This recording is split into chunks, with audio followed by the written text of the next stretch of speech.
역대기, 역대상하는 이스라엘 민족이 망해서 포로로 잡혀갔다가 70년 만에 돌아온 이후에 국가를 회복하고 국가를 재건하기 위해서 기록된 것입니다. 그래서 국가의 정체성을 찾고 국가의 방향을 새로 정하고 이 패망의 원인이 무엇인가를 분석해서 희망과 용기를 주고자 하는 메시지를 주기 위한 것이죠.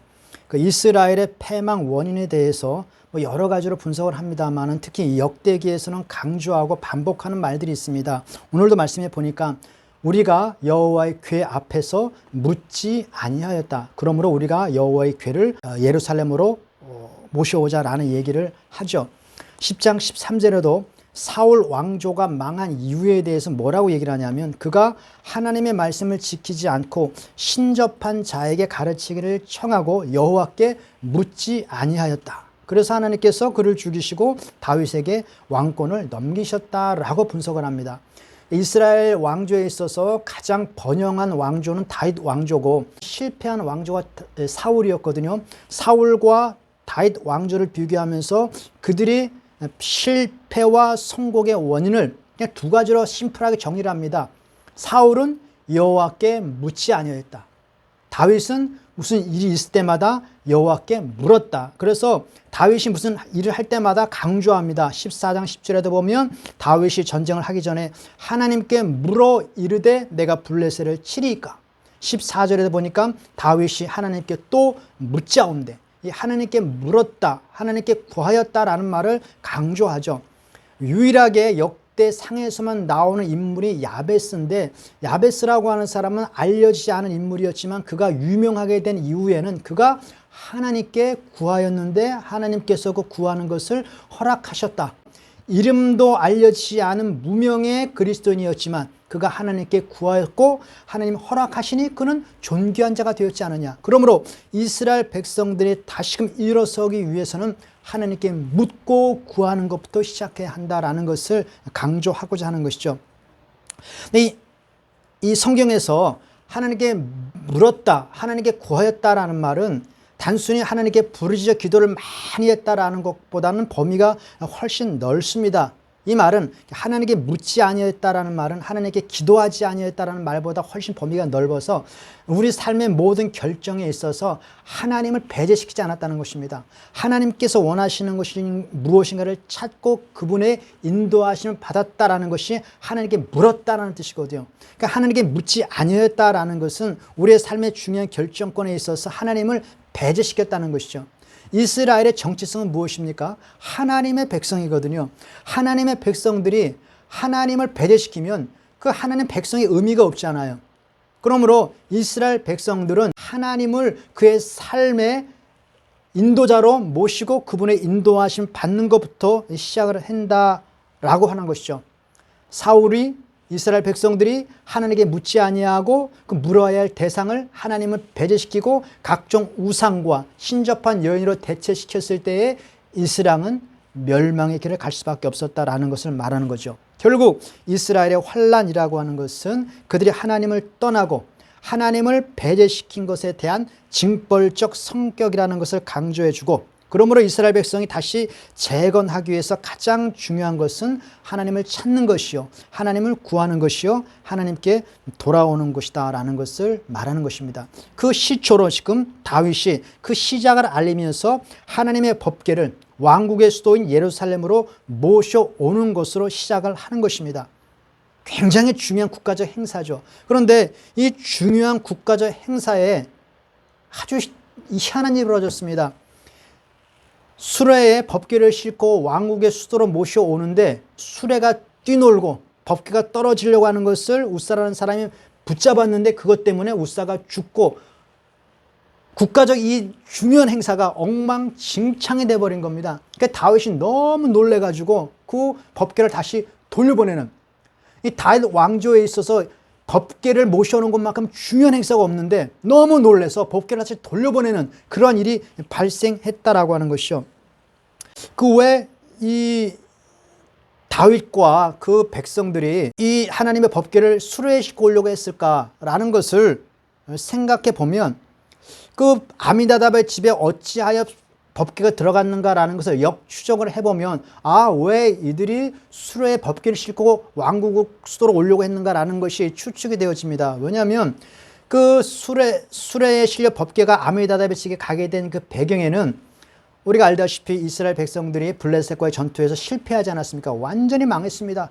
법궤는 빼앗겼습니다. 그래서 이스라엘 백성 가운데 영광이 떠났다라고 그들이 낙심과 좌절과 절망을 하게 되었죠. 그 블레셋이 그 법궤를 빼앗아가고 그 자신의 신당에 모셔놓고 그들은 축제를 벌였습니다. 그 당시 전쟁이라는 것이 신들과 신들의 전쟁이었기 때문에 여호와와 다곤신의 싸움에서 다곤신이 여호와를 이기고 포로로 잡아온 거거든요. 그러니까 그들이 신나서 축제를 벌였죠. 근데 그 블레셋에 이상한 일이 벌어졌습니다. 사람들이 죽어나가는 거예요. 그래서 그들이 이러다 우리가 다 죽어 큰일 났다. 저 법궤 이스라엘의 신이 우리를 치는가 보다라고 해서 그 법궤를 돌려보내자라고 하는 결정을 내립니다. 근데 그들이 바보가 아니니까 정말 우리에게 나타난 이 재앙이 저 이스라엘의 신이 내린 것인가 아니면 우연인가 그걸 시험해보자. 그래서 그 수레에다가 법궤를 실어놓고 이 소가 뛰지 않고 이스라엘 진영으로 곧장 올라가면 이것은 하나님 우리를 치시는 것이다. 만약에 소가 딴 데로 가던가 이스라엘 백성 진영으로 올라가지 않고 소가 뛰어서 수레가 떨어지던가 하면 이것은 하나님께서 친 것이 아니라 아마 우연의 현상일 거야. 그래 우리가 두려워하지 말자라고 하는 시험을 하기 위해서 테스트하기 위해서 그 수레를 실어놓고 지금 지켜보고 있는 것이거든요. 그런데 그 수레가 곧장 이스라엘에 갑니다. 그래서 이것이 하나님으로부터 오는 심판이구나라고 그들이 인정을 하고 이스라엘 백성들은 이제 우리 나라가 완전히 망했는데 완전히 절망 속에 있는데 법궤가 하나님이죠. 하나님이 홀로 블레셋 적진에 쳐들어가셔서 그 블레셋 모든 진영을 다 초토화시키고 승리를 거머쥐고 이스라엘 진영으로 지금 개선하는 장면 아닙니까? 그래서 떠났던 이스라엘 영광이 다시 돌아온 것입니다. 이스라엘에 있어 엄청난 희망입니다. 그것이 이스라엘 백성 뇌리에 남아있죠. 원래 법궤를 옮길 때는 제사장이 그 짐을 지고 어깨에 메고 옮겨야 되는 것이 철칙입니다. 이것은 이스라엘 백성이면 기본적 상식이기 때문에 다 알아요. 하다못해 하나님의 법도를 무시하고 제사를 멸시했던 홈리와 비느하스 제사장도 법궤를 어깨에 메고 전쟁에 나갔거든요. 이건 상식입니다. 그러니까 다윗도 제사장들을 불러 모아서 하나님의 궤를 메어 오자라고 이미 다 알고 있기 때문에 제사장들을 모은 것입니다. 그런데 굳이 그것을 수레에 싣고 예루살렘에 들어가고자 했던 것은 아마 이스라엘의 그 영광을 재현하고자 하는 국가적 퍼포먼스였지 않았나. 그 이스라엘의 영광을 회복했던 블레셋 진영을 초토화시키고 승리를 거머쥐고 이스라엘 진영으로 돌아오셨던 그 수레에 실려서 오는 그 영광스러운 그 법궤를 상상하고 그것을 재현하기 위한 퍼포먼스로 그것을 행하지 않았는가. 국가 백성들을 한데 모으고 그들을 단합시키기 위해서 이것보다 좋은 방식이 어디 있겠습니까? 그런데 중요한 것은 하나님께서 수레에 실려서 이스라엘의 진영에 오신 것은 이방인인 블레셋이 이분이 정말 하나님인가라는 것을 테스트하기 위한 방식이었다는 것이죠. 이방인들이야 율법을 모르고 하나님의 법도를 모르니까 초월적인 어떤 현상을 통해서만 하나님을 인식할 수밖에 없다는 것이죠. 율법을 모르고 하나님의 법도를 모르고 계명을 모르니까. 그러나 이스라엘 백성은 다르죠. 율법이 존재하고 하나님의 말씀이 있고 수많은 제사장들과 선지자들이 있어서 하나님께서 원하시는 것이 무엇인가를 정확하게 알 수 있는 백성이었다는 것입니다. 이스라엘 백성에게 있어서 율법을 통해서 법궤는 제사장들의 어깨에 매서 오는 것이 당연한 것이었습니다. 그런데 이 이스라엘 백성들이 그 이스라엘의 영광과 그 멋졌던 그 장면을 다시 한번 재현하기 위하여 이방인들이 썼던 방식을 그대로 활용하는 것이죠. 하나님께서 그것을 용납하지 않으셨다는 것입니다. 이방인들이 이것이 정말 하나님인가? 이분이 정말 신인가? 라고 하는 테스트하는 방식을 다른 사람도 아닌 율법을 가지고 있는 이스라엘 백성들이 활용하는 것을 하나님께서 용납할 수 없다라고 하는 것이죠.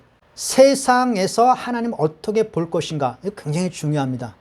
근데 우리는 세상에서 하나님 어떻게 인식할 것인가 라는 것보다 중요한 게 성경을 통하여 하나님 어떤 분이신가 라는 것을 아는 것이 훨씬 더 중요하거든요. 근데 어느 순간부터 우리도 특히 코로나 시대 이후부터 그것이 더 심해진 것 같습니다. 세상에서 교회를 어떻게 보는가? 세상에서 하나님을 어떻게 인식하는가? 여기에 지나치게 민감하게 반응을 합니다. 그것도 중요합니다. 세상에서 하나님을 어떻게 인식하는가, 그것을 우리가 알고 대처하는 것도 굉장히 중요하지만, 그러나 그것에 치우치게 되면 정작 하나님의 말씀과 법도에 따라 섬겨야 하는 우리의 방식과 하나님께서 우리에게 주신 계명들을 잊어버리고 망각하는 경우가 생길 수 있다라고 하는 것이죠. 이방인들에게 굉장히 중요하고 굉장히 충격적으로 다가왔던 수레에 실려서 이스라엘 백성 진영으로 돌아가는 그 엄청난 사건을 추억을 하면서 그러한 방식으로 하나님을 증명하려고 하는 것은 이방인의 방법이라는 것이요. 하나님께서 그것을 용납하지 않는다라고 하는 것입니다. 이 초월적인 방식으로 하나님을 경험하는 것도 굉장히 중요하지만 하나님은 인격적인 하나님이시거든요. 몰랐을 때는, 하나님에 대한 경험이 부족했을 때는 초월적인 방식으로 어떤 기적적인 방법으로 하나님을 체험시켜 주십니다. 그러나 우리가 이제 하나님을 알게 되었을 때는 하나님과 인격적 교제와 말씀을 통한 교류와 하나님께 묻고 반응하는 이러한 인격적 교류를 통해서 하나님을 알아가는 것을 주님께서 기뻐하시는 것이죠. 그러므로 우리에게 하나님 율법을 주시고 말씀을 주시고 그리고 선지자를 주시는 것이고 예배를 통해서 우리가 하나님을 섬기는 그런 방식을 하는 거거든요. 누가복음에 보면 부자와 나사로의 비유가 있습니다. 근데 거기서 부자가 지옥에 갔죠. 지옥에 가서 이렇게 말합니다. 저 나사로를 다시금 부활시켜서 우리 형제들에게 좀 보내주십시오. 그러면 그들이 죽었는 나사로가 다시 살아왔고 지옥에 대해서 얘기하고 그 형이 지금 지옥에서 고통당하고 있다는 것을 그 증명하면 우리 형제들 믿을 것 아니냐. 근데 예수님께서 뭐라고 말씀하십니까? 너희들에게 모세와 선지자가 있지 않느냐. 모세와 선지자의 말을 듣지 아니하면 죽었다 사람이 살아나도 초월적 기적을 체험해도 그걸 믿지 않을 것이다. 하나님께서 엘리야에게 나타나셔서 불 가운데 바람 가운데 나타나지 아니하시고 세미한 음성 가운데 나타나시는 것은 하나님 우리에게 인격적 교제를 원하시는 분이다라는 것을 강조하는 것이죠. 예수님께서 부활하셨습니다. 도마가 이렇게 말합니다. 나는 우리 예수님의 옆구리에 손을 넣어보고 그 손바닥에 십자가를 보지 않고는 난 믿지 않겠노라. 그때 예수님은 나타나셨어요. 도마에게 말씀하십니다. 내 옆구리에 손을 넣어보라. 만져보라. 그리고 말하기를 그냥 만져보고 이렇게 체험해보고 앞으로 잘 믿어 이렇게 얘기하는 것이 아니라 보지 못하고 믿는 자가 복되도다 라고 예수님께서 말씀을 하지 않습니까?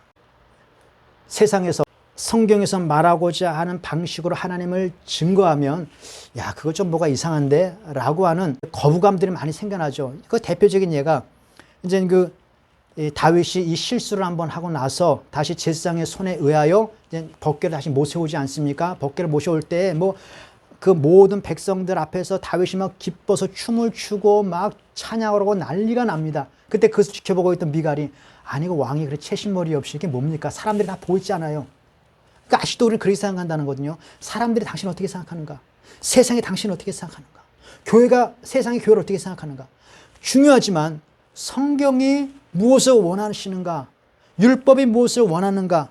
라는 것을 더 중요하게 우리가 받아들여야 된다는 것이죠. 그것이 오늘 법궤의 사건을 통해서 우리가 깨닫는 것입니다. 자식을 잃어버렸는데 20년 동안 찾지 못했습니다. 근데 어느 날 아무리 봐도 내 자식 같아요. 근데 확인할 방법이 없잖아요. 그래서 DNA 검사를 했습니다. DNA 검사를 했는데 내 아들이라는 것이 확인되어졌어요.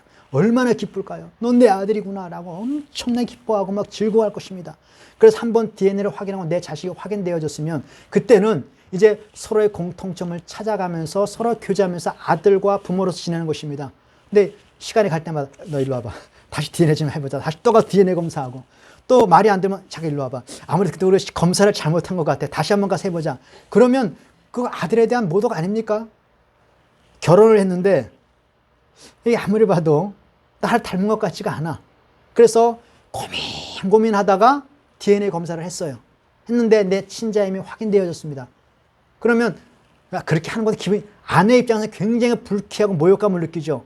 그러나 너무 의심이 많으니까 그렇게 해서 아들을 확인했습니다. 한 번 정도는 그냥 어찌 넘어갈 수 있어요.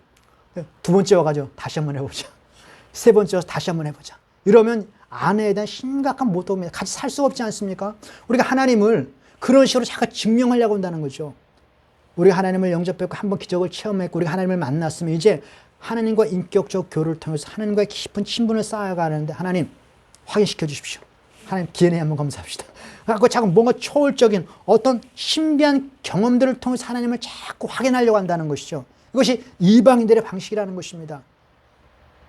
그래서 그 하나님의 기적적인 어떤 초월적인 방법을 다시 한번 확인하고 싶어서 수레에 싣고 그것을 재현하는 것을 하나님께서 한 번 정도는 용납할 수 있잖아요. 근데 한 번 정도 용납하지 않고 그것을 뛰게 만들고 그것으로 인하여 사람까지 심판하게 되는 이런 엄청난 일을 벌였다라고 하는 것이죠. 그들이 또 왜 수레에다가 그 법궤를 싣고 갔을까? 이방인의 방식으로 하나님을 증명하고자 했던 그것을 이스라엘의 어떤 인간적인 방법으로 하나님의 영광을 재현하려고 했던 것에 대한 그 하나님의 거부였다고 한다면 또 하나는 그 과학자들이 인류가 만든 발명품 중에서 최고의 발명품 1위를 꼽는 것이 바퀴라고 합니다. 바퀴라고 하는 것은 인류의 그 삶을 수십 배 이상 빠르게 만들었고 편리하게 만들었습니다. 그들이 수레에다 법궤를 실렸다고 하는 것은 그 예루살렘으로 빨리라는 것이죠. 빨리 가서 이 엄청난 이 하나님의 영광을 빨리 재현하고 싶고자 하는 어떤 조급성이 그 수레의 법궤를 씌는 것으로 나타날 수 있는 것이고 또 편리하기 위해서 어깨에 메우는 거 힘들잖아요. 얼마나 멉니까? 근데 그걸 빨리 또 편리하게 하기 위해서 수레에 실지 않았는가라는 것을 생각할 수 있는 것이죠. 그 하나님 앞에 선한 일이니까 빨리 하고자 하는 그 조급함이 오히려 하나님의 영광을 가리는 그러한 현상을 만들었다라고 하는 것이죠. 사람이 가장 실수하는 것이 뭐냐면 이것이 선한 일이요 좋은 일이다라고 판단하면 누구의 말을 듣지 않습니다. 성급하고 조급해요. 내가 선한 일이니까 좋은 일이니까 내가 하는 일을 누가 반대해 하고 엄청나게 고집을 핀다라고 하는 것이죠. 동기가 선한 목적이면 사람이 굉장히 교만해지기가 쉽습니다. 내가 나쁜 일 하자는 거 아닌데 하나님의 영광을 위해 하자는 건데 왜 그렇게 반대하느냐. 성전을 짓는 것이 얼마나 선한 일입니까? 근데 교회에서요 성전 짓는 문제 때문에 교회 쪼개지는 거 너무 많이 봤습니다. 왜냐하면 이게 선한 일이거든요. 하나님의 성전을 지어서 성도들이 많이 와서 예배를 드리면 좋지 않겠느냐라고 하는 선한 목적이기 때문에 막 고집을 피운다고요. 이것 때문에 오히려 교회가 깨지는 그러한 경험들을 우리 주변에서 많이 보게 되는 것이죠. 공산주의가 왜 생겼습니까? 공산주의. 동기가 선하거든요. 약자들, 고통당하는 자들, 우리가 좀 도와주자. 같이 평등하게 살자. 동기가 너무 선합니다. 이것처럼 좋은 동기가 어디 있어요? 동기가 선하다 보니까는 교만해지고 고집스럽습니다. 폭력까지 정당화시키는 그런 일들. 하나님의 일을 하면서도 이런 일들이 굉장히 반복될 가능성이 많습니다. 내가 하나님을 위해서 선한 일을 하고자 하는데 누가 반대를 해? 밀고 나가다 보니까 오히려 서로 상처를 주고받게 되고 관계가 깨어지고 교회가 깨어지는 일들이 굉장히 많이 있다라고 하는 것이죠. 선한 일이라고 하는 그 선한 동기가 오히려 조급함을 만들어내고 고집을 만들어내고 교만을 만들어내고 그것이 오히려 하나님의 영광을 가리는 그런 일들, 그것을 이곳에서 딱 보여주고 있는 것이죠. 또 쉽게 하려고 하는 그 하나님의 일을 그냥 내 상황에 맞춰서 편하게, 편리하게 하려고 하는, 지금 21세기의 가장 중요한 화두가 뭡니까? 편리함 아닙니까? 편리함. 모든 것을 편리하게 하려고 하는. 하나님의 일을 할 때는 수고가 필요하고 굉장히 좀 합리적이지 않은 것 같은데도 불구하고 좀 이렇게 멀리서 돌아가야 하는 경우들이 굉장히 많이 있습니다. 빨리 가면 좋은데 굳이 제사장들의 어깨에 메고 한 걸음 한 걸음 한 걸음 가는 것이 얼마나 불합리해 보입니까? 그러나 하나님의 일을 할 때 때로는 그러한 것이 필요하거든요. 사람들과의 그 보조를 맞춰서 한 걸음 한 걸음 한 걸음 가야 하는 그런 과정이 필요하고, 그래서 성경에서는 강한 자가 약자를 위하여 자신의 자유를 포기하는, 그래서 서로가 한 몸과 한 몸으로 맞춰가는 것, 그것은 믿음이 있는 자, 강한 자의 희생을 동반하거든요. 강한 자의 입장에서, 지혜로운 자의 입장에서 답답합니다. 그러나 그 답답함을 참고 보조를 맞춰가야 하는 것이 교회에서 꼭 필요합니다. 이것이 불합리해 보이고 미련해 보인다 할지라도 너무 편리하게 일을 추진하려다가 보면은 오히려 하나님의 영광을 가리는 일들이 많이 있다라고 하는 거죠. 중요한 것은 편리함보다 기본에 충실하다는 것이. 제가 이제 일본과 독일 자동차와 한국 자동차를 비교하는 그런 그 사이트가 있더라고요. 근데 그것을 아주 유심히 봤는데 그 한국 자동차의 가장 중요한 특징은 그 내부 시설의 그 편의성, 앞 전자 시설이나 그다음에 뭐 주차 시스템이나 그 안에 있는 그 모든 편리 시설은 우리나라 자동차가 세계 최고 수준입니다. 우리나라 굉장히 자동차 산업이 발전돼 가지고 뭐 미국, 뭐 일본, 독일도 못 따라온대요. 그런데 왜 그렇게 좋은데 전 세계에서 일본, 독일 자동차 판매 수를 못 따라가는가? 기본이 부족하다고 그래요. 기본. 아주 기본적인 그 자동차에서 가장 중요한 주행성, 안정성 이런 것들, 그 자동차의 기술 이런 것이 많이 좀 딸리다고 합니다. 그러니까 우리 신앙생활도 편리성보다 중요한 것이 기본이라는 것입니다. 그 기본은 어디서 나오느냐? 하나님의 말씀으로 비롯된다라고 하는 것이죠. 수레에 싣고 가다가 이것이 뛰놀아서 그 엄청난 사건이 벌어진 이 사건을 통해서 다윗이 중요한 교훈을 받고 내가 아무리 선한 마음과 선한 일을 가지고 일을 시작한다 할지라도 하나님이 안 돼 하면 포기하는 법을 다윗이 배웠죠. 그래서 다윗이 자신의 성전을 짓고자 합니다. 하나님 앞에 성전을 지어서 영원토록 이 이스라엘 다스리는 분이 하나님이다라는 것이 증명되고 하나님 우리와 늘 함께 하시옵소서라고 하는 신앙의 고백적 차원에서 성전을 짓고자 하는데 하나님께서 노 하십니다. 안 돼. 네가 짓지 말고 네 아들이 지을 거다. 그러니까 다윗이 아니 하나님 내가 이렇게 좋은 일을 하는데 내가 나 잘 먹고 살자 이거 하는 건 아니고 하나님의 영광을 위해서 이렇게 하는데 하나님 안 됩니다라고 고집을 피우는 것이 아니라 알겠습니다 하고 깨끗이 포기하고 그 후대 다윗 성전을 지을 수 있는 만반의 준비를 지금 다윗이 하는 것이죠. 이 법궤 사건을 통해서 다윗이 배웠던 아주 중요한 것이라고 생각을 합니다. 오늘 이 본문 말씀을 보면 오늘 우리의 신앙을 한번 돌아보게 되는 것이죠.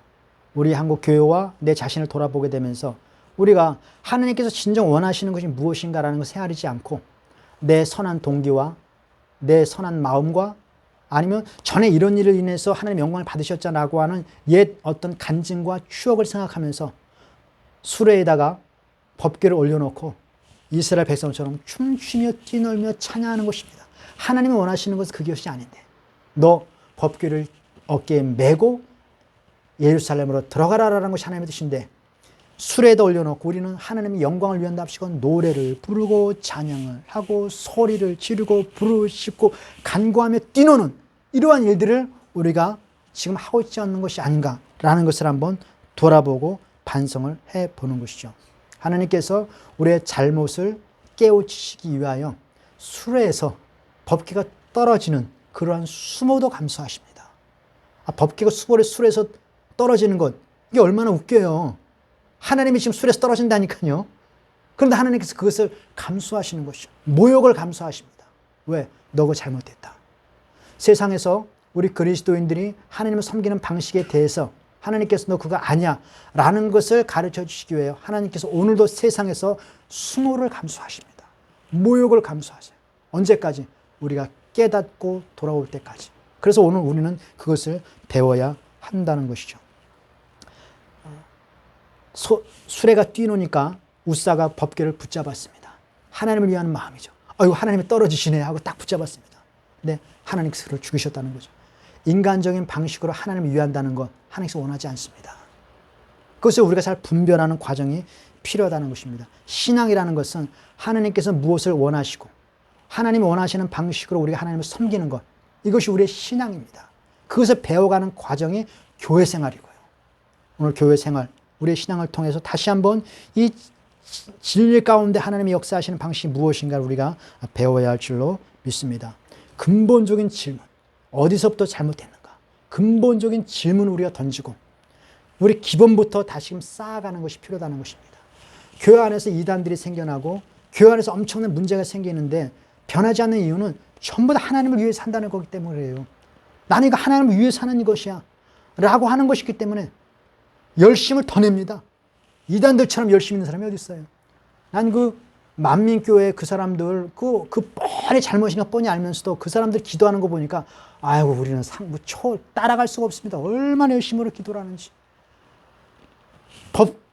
법계를 술에 올려놓고 아무리 소리 지르고 부르짖고 찬송하면 뭐 할 거냐 말이죠. 기본이 잘못됐는데 기본을 받게 된다는 것이죠. 오늘 우리가 말씀을 통해서 그것을 한번 배워야 할 줄로 믿습니다. 우리의 신앙은 하나님께 묻는 것부터 시작해야 합니다. 하나님께 묻는 것이라고 하는 것은 우리의 삶에 하나님을 배제시켜서는 안 된다는 것이죠.